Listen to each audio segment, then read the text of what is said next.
Sidang kemuncak peringatan ASEAN India di New Delhi yang akan dihadiri kesemua 10 pemimpin negara anggota ASEAN bakal memberi makna signifikan sempena sambutan ulang tahun ke-25 hubungan dialog ASEAN India. Dengan tema Nilai Bersama, Matlamat Bersama, sidang kemuncak itu bakal dihadiri Perdana Menteri Datuk Seri Najib Tun Razak yang dalam rangka lawatan kerja 2 hari ke India mulai Khamis ini atas undangan Perdana Menteri India Narendra Modi. Margaret Gambang di New Delhi, India melaporkan. Ketua Setiausaha Kementerian Luar Datuk Seri Ramlan Ibrahim berkata, Perdana Menteri yang diiringi isteri Datin Sri Rosmah Mansor akan mengetuai delegasi Malaysia disertai Menteri Kesihatan Datuk Seri Dr. S. Subramaniam dan Menteri Perdagangan Antarabangsa dan Industri Datuk Seri Mustafa Muhammad. Lawatan bermula dengan majlis makan tengah hari yang akan dihoskan Modi sebelum sesi permukiman tertutup bertemakan kerjasama maritim dan keselamatan, diikuti sesi pleno bagi membincangkan isu global dan serantau serta hala tuju kerjasama ASEAN-India. Datuk Seri Najib dan Modi bersama ketua-ketua negara ASEAN lain turut dijadual merasmikan set stem peringatan ASEAN-India termasuk Gate Torana di Brickfields, Kuala Lumpur. Di samping menyambut hubungan dialog ke-25 ASEAN dan India, sidang kemuncak peringatan ini akan menjadi wadah bagi pemimpin-pemimpin ASEAN dan India untuk bertukar pandangan berkenaan kerjasama ASEAN dan India di peringkat serantau dan antarabangsa. Sidang kemuncak peringatan juga akan memberi platform kepada ASEAN dan India untuk merangka hala tuju masa depan perkongsian strategik ASEAN-India.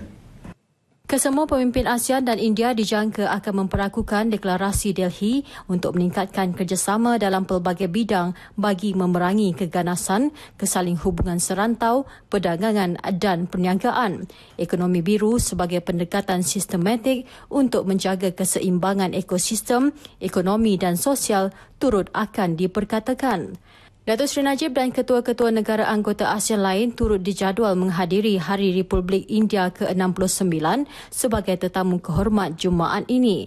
Kedua-dua pemimpin juga dijadual mengadakan pertemuan empat mata dijangka akan membincangkan hubungan pelaburan dan perdagangan kedua-dua negara termasuk perkongsian komprehensif ekonomi serantau RCEP.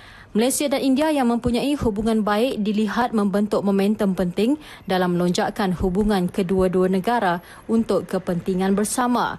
Unjuran ekonomi India juga diramal berkembang 7.5% setahun dalam tempoh 5 tahun akan datang. Pada 2017, India rakan perdagangan ke-9 terbesar Malaysia dengan nilai dagangan di antara Januari dan November tahun lalu melepasi $13 bilion Amerika dan dijangka mencapai sasaran $15 bilion Amerika menjelang 2020.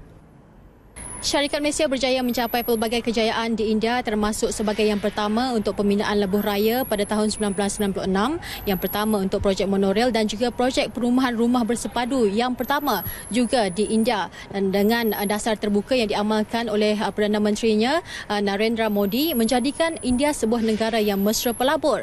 Dan dengan kepadatan penduduk seramai 1.3 bilion orang dengan lebih 200 juta daripadanya merupakan kelas menengah, menjadikan negara ini sebuah negara yang begitu pesat membangun dan kini telah mencapai ekonomi sebanyak $2.3 trilion Amerika. Dan ini menjadikan sesuatu yang begitu signifikan untuk pelaburan Malaysia keluar dan masuk ke negara ini. Margaret Gambang bersama jurukamera Mat Saad Muhammad untuk TV1.